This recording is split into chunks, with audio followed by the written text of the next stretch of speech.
Well, thank you very much. This has been an honor. It was a fairly long trip, but worth it. Tremendous things have been accomplished, as you probably noticed. Listened to a lot of wonderful speeches from the heads of a lot of wonderful countries. But I want to thank you for joining us at the conclusion of a highly productive NATO summit in the Netherlands. I want to thank them for the royal treatment they've given us. Couldn't have been nicer. And it's a beautiful country, really a beautiful country. Coming in, I saw the most beautiful trees. In fact, I want to bring some back with me.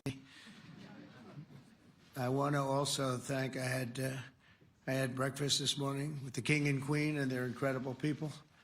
I said, you're central casting. Beautiful people, great people, big, beautiful heart. And I enjoyed that. And also NATO Secretary General Mark Rutte, who's been terrific. He's been a friend of mine, used to be right here running this wonderful country. Now he's the NATO Secretary General. He's doing a fantastic job. And the Prime Minister, we appreciate everything you've done. And as you know, last weekend, the United States successfully carried out a massive precision strike on Iran's nuclear enrichment facilities, and it was very, very successful. It was called obliteration. No other military on earth could have done it, and now this incredible exercise of American strength has paved the way for peace with a historic ceasefire agreement late Monday, and we call it the 12-day war. Spoke to a few people. I guess that just sounded like the right name. It was a 12-day war. And we think it's over. I don't think they're going to be going back at each other. I don't think so. Not only have we dealt decisively with the critical threat of Iran's nuclear program, which was what I wanted. I said, Iran cannot have a nuclear weapon. I've said that for 15 years, long before I decided to do the political thing. But we've also reasserted the credibility of American deterrence, which is like no other. The people at NATO said there's never been anything. You know, I rebuilt the entire military during my first term. And we have a great military. We have great generals. I got to know the good ones and the bad ones. We kept the good ones. Over the past 2 days, I was honored to participate in the NATO leaders meeting and also had extremely good individual discussions with the King and the Queen, Secretary General Rutte, and the Prime Minister. Great discussions. Very knowledgeable people. Major focus of our conversations at the summit was the need for other NATO members to take up the burden of the defense of Europe, and that included the financial burden. As you know, it was 2%, and we got it up to 5%. And they said, a couple of them came up to me. One in particular said, sir, we've been trying to get it up to 3% for 20 years, and we haven't been able, and you got it up to 5%.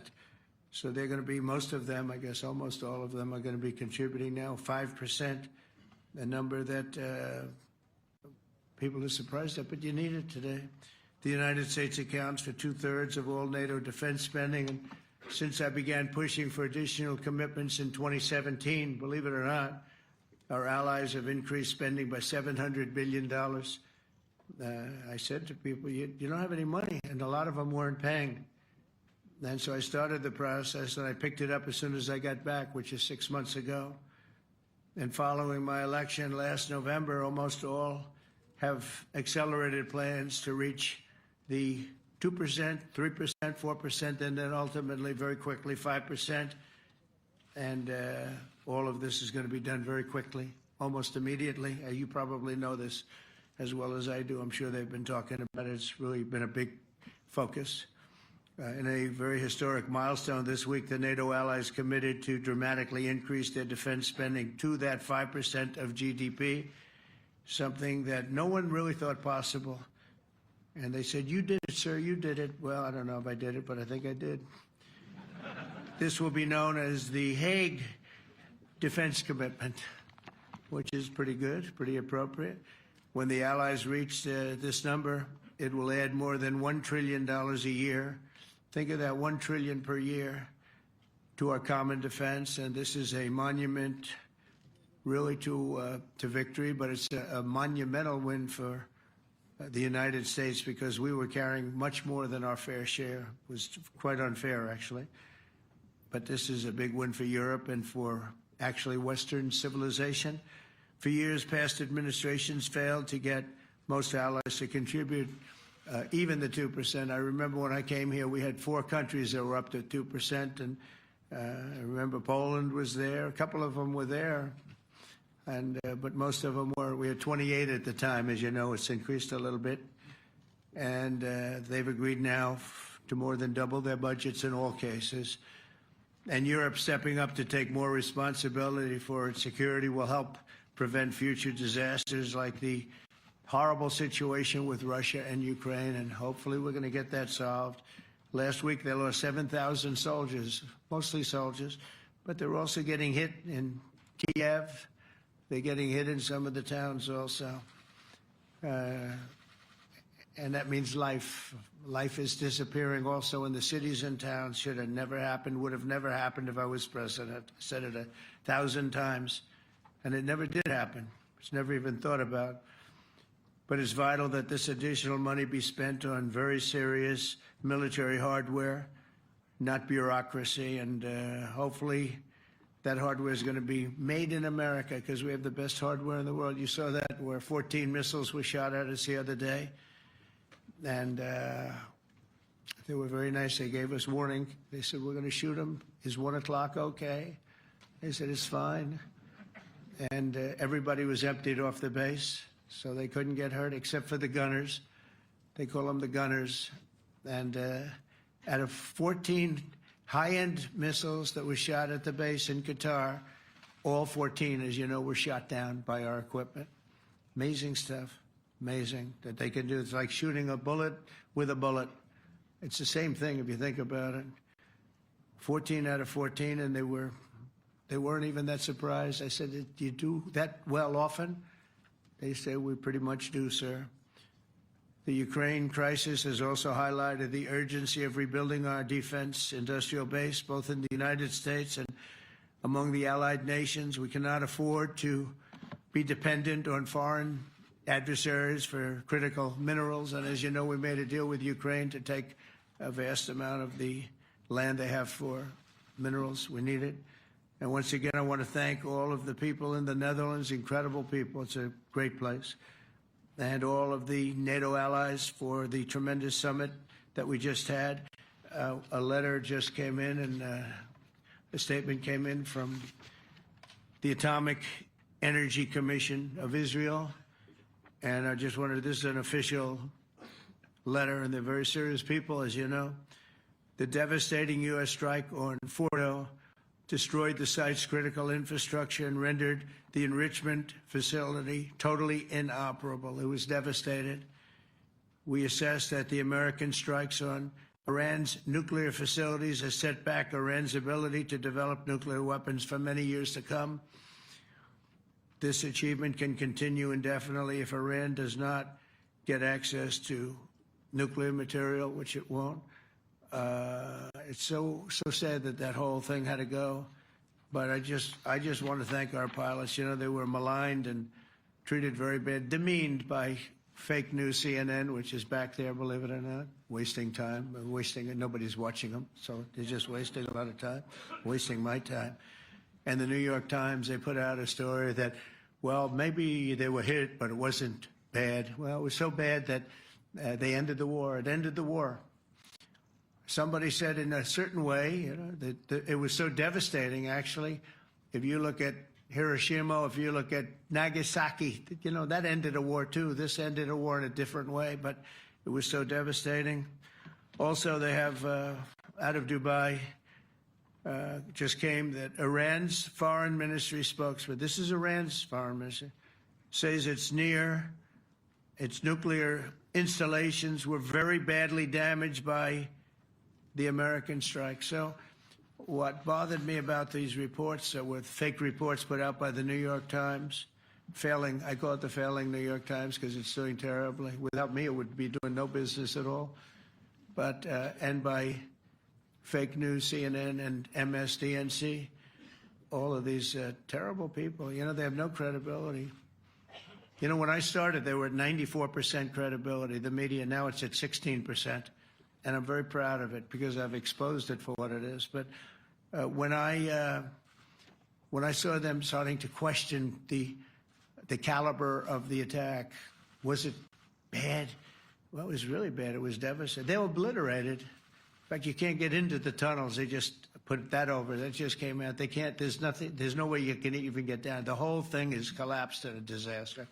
And I think all of the nuclear stuff is down there because it's very hard to remove. And we did it very quickly. When they heard we were coming, it was, you know, you can't move it. Very hard, very dangerous, actually, to move to. And they also knew we were coming, so I don't think too many people want to be down there knowing we're coming.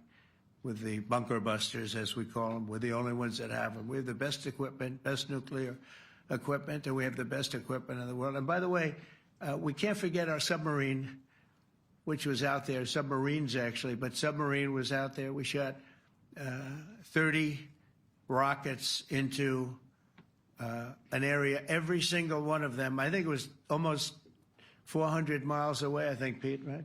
400 and long. It was in the ocean, long ways away. And we shot a total of 30.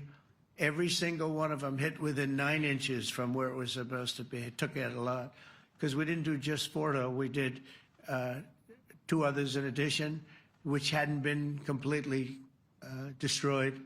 So we hit them with a submarine from hundreds of miles away. Amazing, just amazing equipment.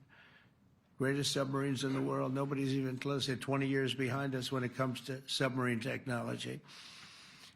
So that's one, and the other was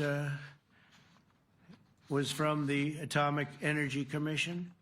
And they have about 3 or 4 of them now coming in from atomic energy commissions from various places. But the one that we have that just came out, we released it a little while ago, was from the Israeli Atomic Energy Commission. But numerous of them are getting to see the site, and the site has been demolished.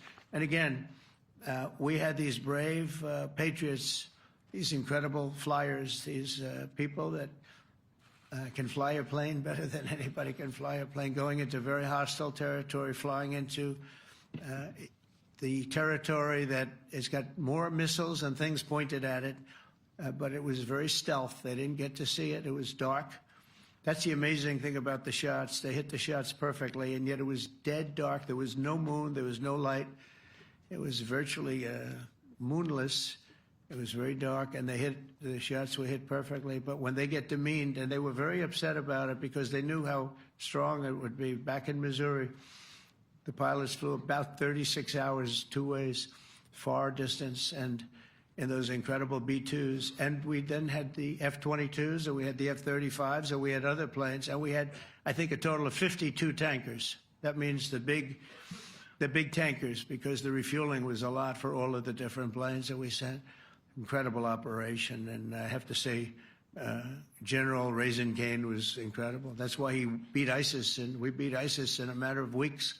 I was told it would take 4 to 5 years. We did it in a few weeks, and he was great. That's why he's the head of the Joint Chiefs of Staff right now, because I had a very good experience with him. He knocked out ISIS in a period of literally a few weeks. Amazing. And it was supposed to take a few years, 5 years to be exact. So we had a great victory there, and we then came here, and I think we had a great victory here. But this is an ongoing project. This is the safety of Europe, the safety of the world.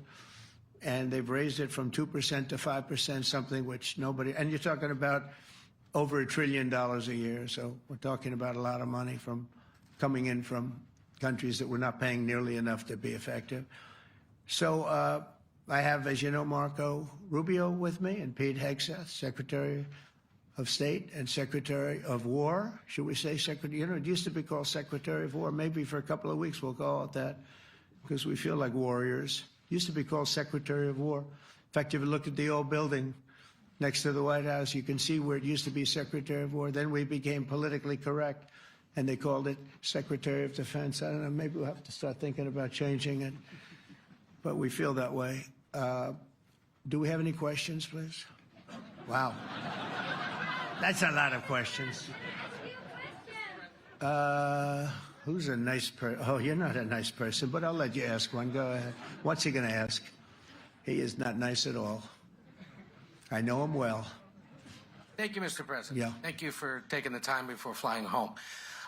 You just said you believe the conflict between Israel and Iran is over. What makes you so confident it is?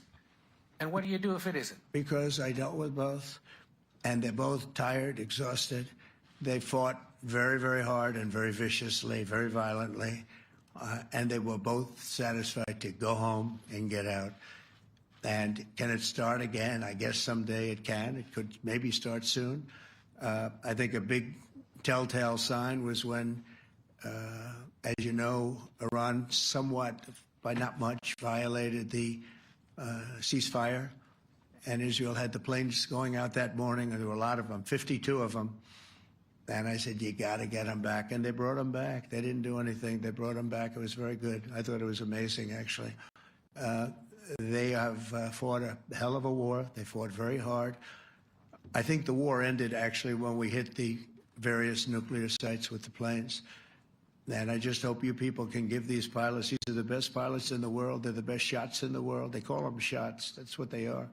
And wait a minute. And I just hope you can give them the respect they deserve, because they came home to fake news. And like, oh, gee, there was hardly any damage. The things are decimated. So, but I think, no, I think they're very much finished. I think Israel's going to get back to doing what they do. And I think that Iran's going to get back. You know, Iran has a huge advantage. They have great oil, and they can do things. I don't see them getting back involved in the nuclear business anymore. I think they've had it. They've been at it for 20 years, and I don't see that happening either. Now, if it does, we're always there. It won't be me. It'll be somebody else, but we're there. We'll have to do something about it. Yes, please, go ahead. Go ahead. Oh, fake news, CNN? Oh, yeah, here we go. Wait till you hear this question. You should really say how great our soldiers and our warriors are. I think everyone appreciates our soldiers and our warriors. I do have two questions for you, Mr. President. You just cited Israeli intelligence on these attacks. Earlier, you said U.S. intelligence was inconclusive. Are you relying on Israeli intelligence for your assessment of the impact of the strikes? No, this is also, Iran made the statement, and it's also, if you read the document that was given, that Pete can talk about if you'd like, the document said it could be very severe damage. But they didn't take that. They said it could be limited or it could be very severe. They really didn't know, other than to say it could be limited or it could be very, very severe. And you didn't choose to put that because it was very early after. Since then, we've collected additional intelligence. We've also spoken to people who have seen the site, and the site is obliterated. And we think everything nuclear is down there. They didn't take it out. Okay, question? Please, go ahead. Go ahead. Yeah, blue dress. Thank you so much, Mr. President. Yesterday, you said China can now continue to purchase oil from Iran. Yeah. Are you giving up on your maximum pressure campaign? Because there's sanctions right now. With who? On Iran. No, look, they just had a war. The war was fought. They fought it bravely. I'm not giving up. They're in the oil business. I mean, I could stop it if I wanted. I could sell China the oil myself. I don't want to do that. They're going to need money to put that country back into shape. We want to see that happen. No, if they're going to sell oil, they're going to sell oil. We're not taking over the oil. We could have, you know. I used to say with Iraq, keep the oil. I could say it here, too. We could have kept the oil. No, China is going to want to buy oil. They can buy it from us. They can buy it from other people.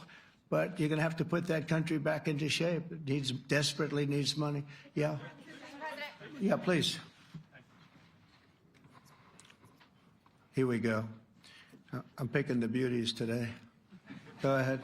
Mr. President, Secretary General Rutte has described President Putin as an adversary, a threat, an enemy.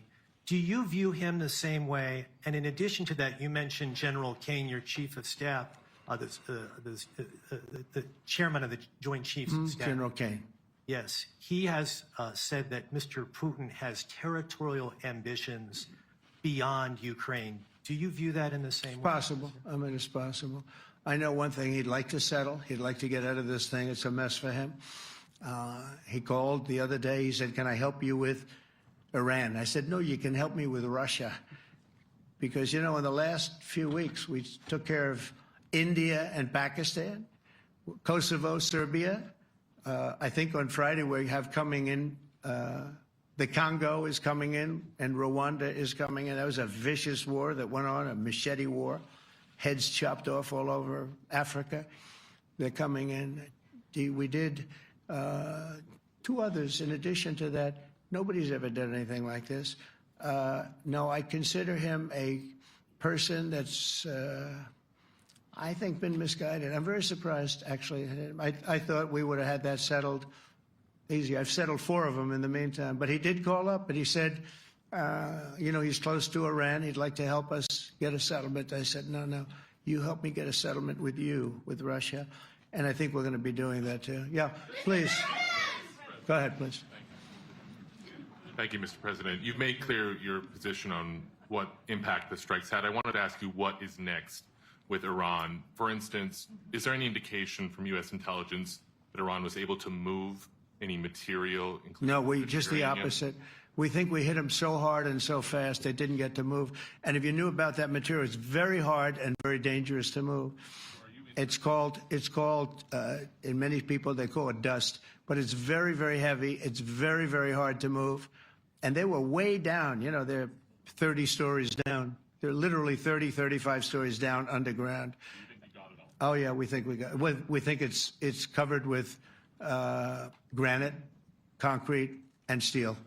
Can I ask you, are you interested in restarting negotiations with Iran? And if so, have they received? So our people, Marco could answer this, but our people are not, I'm not. The way I look at it, they fought, the war's done, and, you know, I could get a statement that they're not going to go nuclear. We're probably going to ask for that, but they're not going to be doing it. But they're not going to be doing it anyway. They've had it. They've had it. Now, maybe someday in the future we'll want that. But I've asked Marco, do you want to draw, I just asked him the question as we were walking on the stage, do you want to draw up a little agreement for them to sign? Because I think we can get them to sign it. I don't think it's necessary. Marco, do you want to talk about that, please? Well, Mr. President, I think President Trump has shown a willingness to meet and talk to anybody in the world who's interested in peace. I don't know of any president that's been as willing as he has to meet with anyone and talk about peace. We'd love to have peaceful relations with any country in the world. And so obviously that'll depend on Iran's willingness not just to engage in peace, but to negotiate directly with the United States, not through some third country or fourth country process. But I know of no president, probably in our modern history, that's sought peace more than President Trump has. Sounds like the door is open, but you're in no rush. Is that right? Sounds like the door is open. But I'll tell you what, look, we're going to talk to them next week with Iran.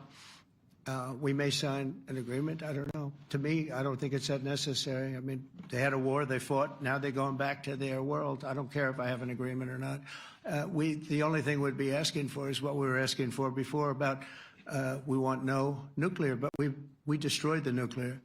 In other words, it's destroyed. I said, Iran will not have nuclear. Well, we blew it up. It's blown up to kingdom come. And so I don't feel very strongly about it. If we got a document, wouldn't be bad. We're going to meet with them, actually. We're going to meet with them. Yeah. Yeah, go ahead, please. Mr. President, Netherlands TV, thank you for visiting our country. Good. As I understood, Thank you. I, of course, would like to know how you slept last night at the House of the King. Oh, I slept beautifully. But probably a more serious question. I think you just had a meeting with President Zelensky. Did you discuss any ceasefire in this Russo-Ukrainian? No, I wanted to know how he's doing. He was very nice, actually. You know, we had little rough times sometimes. He was couldn't have been nicer. I think he'd like to see an end to this. I do. I think what I took from the meeting couldn't have been nicer, actually. But I took from the meeting that he'd like to see it end. I think it's a great time to end it. I'm going to speak to Vladimir Putin and see if we can get it ended. But look, these are brave people. They're fighting these wars all over the place. You know, last week they had, I guess, I told you, close to 7,000 young soldiers, Russian and Ukrainian soldiers were killed, 7,000 in 1 week. It's crazy. It's crazy. So I'll be speaking to Putin. No, I had a good meeting with with Zelensky, and I had a lot of good meetings. We had a lot of good meetings with a lot of people, a lot of great leaders. But he's fighting a brave battle. It's a tough battle. Yeah. Go ahead, white dress. Thank you. Ida Hallikainen from Finland, Ilta-Sanomat. Good. You have played golf with President Alexander Stubb. How do you see Finland as a NATO ally and partner, and how would you describe your relationship with our president? Well, he's a very good golfer, okay? In fact, he was on his college golf team.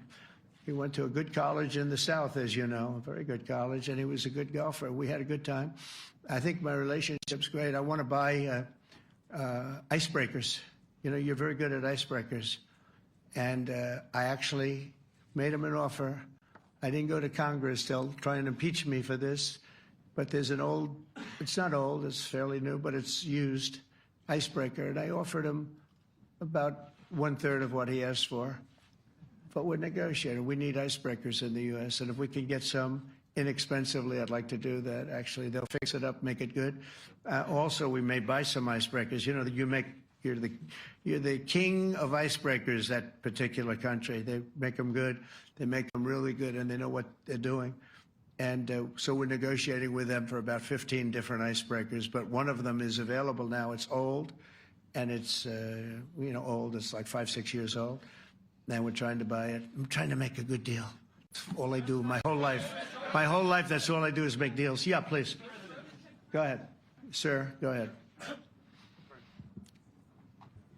Yeah, a question for NewsHour, Dutch TV. First of all, on Article 5, on your way here, you spoke about the commitment of the U.S. to Article 5, saying, I'll give you my definition once we're here. Yeah. What is your definition, and may the U.S. commitment to Article 5 change in case some of the NATO members do not reach the threshold that was discussed today? My second question is following up on a colleague on Iran. What intel reports do say that everything over there was obliterated? Yeah, well, there are numerous of those reports, and they're coming out fast and furious. But the most respected ones we've already seen. And I will say that on a very confidential basis, they're looking at the reports, like numerous reports, and including people going to the site and checking the site.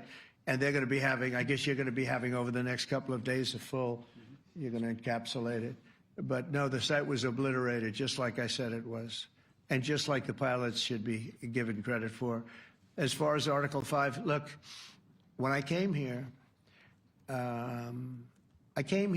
because it was something I'm supposed to be doing, but I left here a little bit differently. I said, I watched the heads of these countries get up, and the love and the passion that they showed for their country was unbelievable. I've never seen quite anything like it.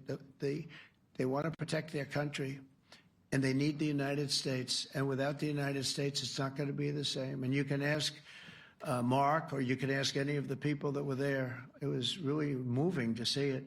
They love their country. They were so respectful of me because I'm the head of the United States. And I made, you know, the King of Saudi Arabia, when I was in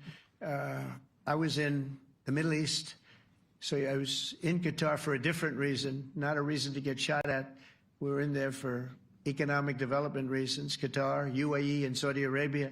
All three leaders of those countries, and we took back $5.1 trillion into the United States. All three leaders said, you know, you're presiding over the hottest country in the world. The United States right now is the hottest. Everybody wants to be there. Everybody wants a piece of it. He said, a year ago, your country was dead. You had a deadhead running it. You had a country that was dead, and it was dead. You had people pouring through the borders. You had inflation. You had everything. He said, you've made it in 5 months at that time. You've made it the hottest country. This is the hottest country in the world. The United States right now is the hottest country in the world. And when I was around that table, it was a nice group of people, many of whom I knew from previous. When I saw the passion they had for the country, almost everyone, and you probably have the tapes, it was very public, but almost every one of them said, thank God for the United States. Without the United States, they couldn't really have NATO. It wouldn't work. It wouldn't work. It will in the future because now they're paying much more money, but it wouldn't work. It was great. And I left here differently. I left here saying that these people really love their countries. It's not a ripoff. And we're here to help them protect their country. Okay, we'll do one or two more. Thank you, Mr. President. Yeah. A question on Spain. Are you satisfied with today? Oh, I think Spain's terrible what they've done. No, I do. They're the only country that won't pay the full up. They want to stay at 2%. I think it's terrible. And, you know, they're doing very well. The economy is very well. And that economy could be blown right out of the water with something bad happening. You know, Spain is the only country that... Are you from Spain? Yeah. Good, congratulations. You're the only country that is not paying. I don't know what the problem is. I think it's too bad.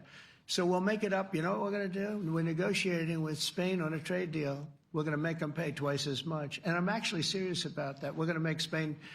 I like Spain. I have so many people from Spain that it's a great place and they're great people. But Spain is the only country out of all of the countries that refuses to pay. And, you know, so they want a little bit of a free ride. But they'll have to pay it back to us on trade because I'm not going to let that happen. It's unfair. It's unfair to NATO. All right, sir, please. Go ahead, right in the back. Yeah, you, tall one. The tall man. Mr. President, Johannes Petra from Austrian National Television. How are you? You once said that you would end the Ukraine war in 24 hours. You later said you said that sarcastically. Well, of course it was sarcastic. But you've now been in office for 5 months and 5 days. Why have you not been able to end the Ukraine war? Because it's more difficult than people would have any idea. Vladimir Putin has been more difficult. Frankly, I had some problems with Zelensky. You may have read about him. And it's been more difficult than other wars. I mean, look, we just ended a war in 12 days that was simmering for 30 years, frankly. We ended Rwanda and the Congo. It's coming to sign the documents. We've already signed basic documents, but they're coming, I think, to the White House on Friday. We ended Serbia was going to go at it. But maybe the most important of all, India and Pakistan. And that wasn't whether or not they may someday have nukes like we're talking about in the Middle East, like we're talking about with Israel and Iran. This is they have nuclear weapons. I ended that with a series of phone calls on trade. I said, look, if you're going to go fighting each other, it was getting very bad. You know how bad that last attack was. It was really bad. If you're going to go fighting each other, we're not doing any trade deal. No, no, no, you have to do a trade deal. I said, we're not doing any trade deal. And in fact, I had the general, who was very impressive. The general from Pakistan was in my office last week. You know, Prime Minister Modi is a great friend of mine. He's a great gentleman. He's a great man. And I got them to reason. I said, we're not doing a trade deal if you're going to fight. And if you're going to fight each other, we're not doing a trade deal. And you know what? They said, no, I want to do the trade deal. We stopped the nuclear war. Go ahead. Go ahead, Jeff. Here's another beauty, Jeff. He's a beauty, all right. Go ahead.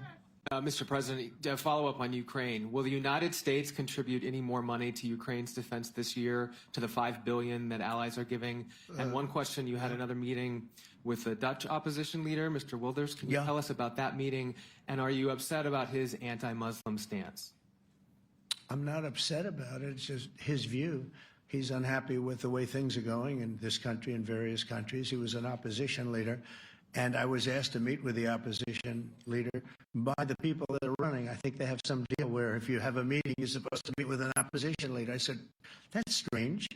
We don't do that. But I met with I didn't know him. He seemed like a very nice guy, but he's in opposition to the current people, and that was set up by the current people. So I assume when I met with the Prime Minister, you're supposed to meet with the opposition. We'll have to try that sometime in our country. Let's not do it. But I thought he was very good. As far as money going, we'll see what happens. There's a lot of spirit. Look, Vladimir Putin really has to end that war. People are dying at levels that people haven't seen before for a long time. Go ahead. Go ahead. White shirt. Oh, she's all excited. So, BBC News Ukrainian. I would Where are like you to ask from? I'm from Ukraine. Oh, So my wow. question to you is whether or not the US is ready to sell anti-air missile systems Patriot to Ukraine. We know that Russia has been pounding Ukraine really heavily right now. Are you living yourself now in Ukraine? My husband is there. Wow. And I can see you very, it's amazing. and me with the kids. I'm in Warsaw actually because he wanted me to Is be. your husband a soldier? No? He's He's there now? yeah Wow. That's rough stuff, right? That's tough. And you're living here? in Warsaw. And you're a reporter? I am. Good. So let me just tell you, they do want to have the missiles, okay, as they call them, the Patriots. And we're going to see if we can make some available, They're very hard to get. We need them too. We were supplying them to Israel, and they're very effective, 100% effective. Hard to believe how effective. And they do want that more than any other thing, as you probably know. That's a very good question, and I wish you a lot of luck. I mean, I can see it's very upsetting to you. So say hello to your husband, okay? Thank you.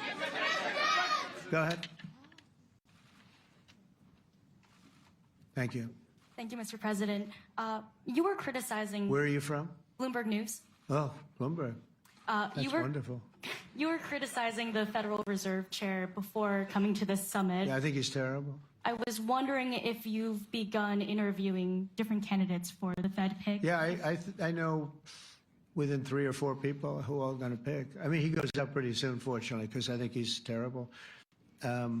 We have no inflation. We have a tremendous economy. Hundreds of billions of dollars of tariff money is pouring in. Factories are being built because they don't want to pay the tariffs, so they're building them all over the country.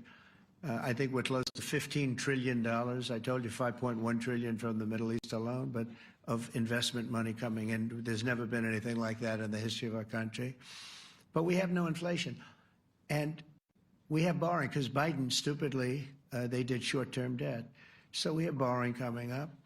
And, we'll go 10 years, maybe longer, maybe shorter, but we'll go a long period of time when we do the debt. And because of him, because of this guy, we will have to pay for years. We'll be paying for him. And I said to him, listen, there's no inflation. He says, but maybe there'll be some. That's true. I said, if there is some, what you do is raise the rate. I'm okay with that. You raise the rate in 2 years from now or a year from now. But because the rate's high, we have to pay more for debt. It's pretty equal. In other words, if it's 4%, it's 4%. If you drop it a point, you'll pay 3%. So it's fairly equal, not necessarily, but fairly equal. So we're going to end up paying maybe 2 points or 3 points more. 3 points would be about $900 billion a year because of this very average mentally person. He's an average mentally person. I'd say low in terms of what he does, low IQ for what he does, okay? Wait, so instead of paying $900 billion, we don't want to pay 900 just because he doesn't want to lower the rate. I said, if there's inflation in 2 years or 3 years or 1 year from now, you raise the rate and you take care of the inflation, among other things. But he's probably a very political guy, I guess. I don't know. I think he's a very stupid person, actually. All right, one more. Let's go. How about you? Go ahead. She looks so happy and everything. Thank you. That's why I I'm picked from her. Spain too. I'm Ana Buch from La Vanguardia. I wanted to know if You're where from? Spain too. I wanted to know if you want to. That's the Spain corner right there. I shouldn't have said that. That's okay. I do like Spain, by the way. I think it's unfair that they're not paying, but go ahead. Are you going to negotiate directly with Spain about? I'm going to negotiate directly with Spain. I'm going to do it myself. They're going to pay. They'll pay more money this way. You should tell them to go back and pay. You're a reporter? You tell them to go back. They ought to join all of those countries that are paying 5%. Spain's going to be just about the only one that's not. They were the most hostile toward doing it. It just doesn't make sense to me. Okay. All right, Kelly, go ahead.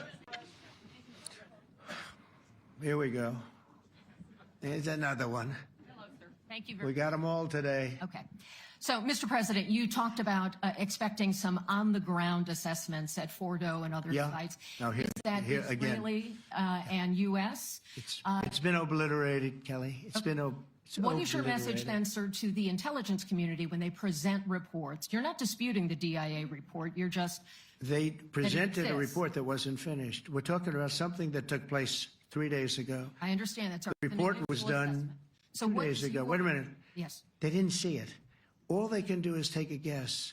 Now, if you take a look at the pictures, if you take a look how it's all blackened, you know the fire and brimstone is all underground because it's granite and it's all underground. You don't show it. But even there, with all of that being said, the whole area for 75 yards around the hole where it hit is black with fire. The group that's run by this gentleman, in fact, you may want to talk about it for a second because we're going to issue a report. And I think it's not even a very exciting report at this point. It's been obliterated, totally obliterated. And they did a report, but it was like, if you look at the dates, it's just a few days after it happened. Sir. So they didn't see it. They said it may be very severe. Understood. Do you have a message for the intelligence community, though, in terms of unvarnished information getting to you, that it's not... I don't really have a message. I would say issue the report when you know what happened. I wouldn't say that it could be severe or maybe not. They use the word severe. It could be severe or maybe it's not. So people like you picked up and said, oh, it's not severe. No, the report was not a complete report. Yeah, the message was probably wait till you know the answer before you... And sir, did you not have a public component to your Zelensky meeting for a tactical reason with President Putin? Let him answer this. Hello, Mr. Secretary. Yeah. There's a reason the president calls out fake news for what it is. These pilots, these refuelers, these fighters, these air defenders, the skill and the courage it took to go into enemy territory flying 36 hours on behalf of the American people and the world to take out a nuclear program is beyond what anyone in this audience can fathom. And then the instinct of CNN, the instinct of the New York Times is to try to find a way to spin it for their own political reasons to try to hurt President Trump or our country. They don't care what the troops think. They don't care what the world thinks. They want to spin it to try to make him look bad based on a leak. Of course, we've all seen plenty of leakers. And what do leakers do? They have agendas. And what do? Do they share the whole information or just the part that they want to introduce? And when they introduce that preliminary report that's deemed to be a low assessment, do you know what a low assessment means? Low confidence in the data in that report. And why is there low confidence? Because all of the evidence of what was just bombed by 12 30,000-pound bombs is buried under a mountain, devastated and obliterated. So if you want to make an assessment of what happened at Fordo, you better get a big shovel and go really deep, because Iran's nuclear program is obliterated. And somebody somewhere is trying to leak something to say, oh, with low confidence, we think maybe it's moderate. Those that dropped the bombs precisely in the right place know exactly what happened when that exploded. And you know who else knows? Iran. That's why they came to the table right away, because their nuclear capabilities have been set back beyond what they thought were possible because of the courage of a commander-in-chief who led our troops, despite what the fake news wants to say. But you're not disputing the report said what it said, even though it was initial. The report said what it said, and it was fine. It was severe, they think, but they had no idea. They shouldn't have issued a report until they did. But we've gotten the information. I think Pete said it better than you can say it. And, you know, you should be proud, you, especially you, should be proud of those pilots, and you shouldn't be trying to demean them. No, those pilots flew at great risk, a big chance that they'd never come back home and see their husbands or their wives. Let me just tell you, you and NBC, fake news, which is one of the worst, and CNN, New York Times, are all bad. They're sick. There's something wrong with them.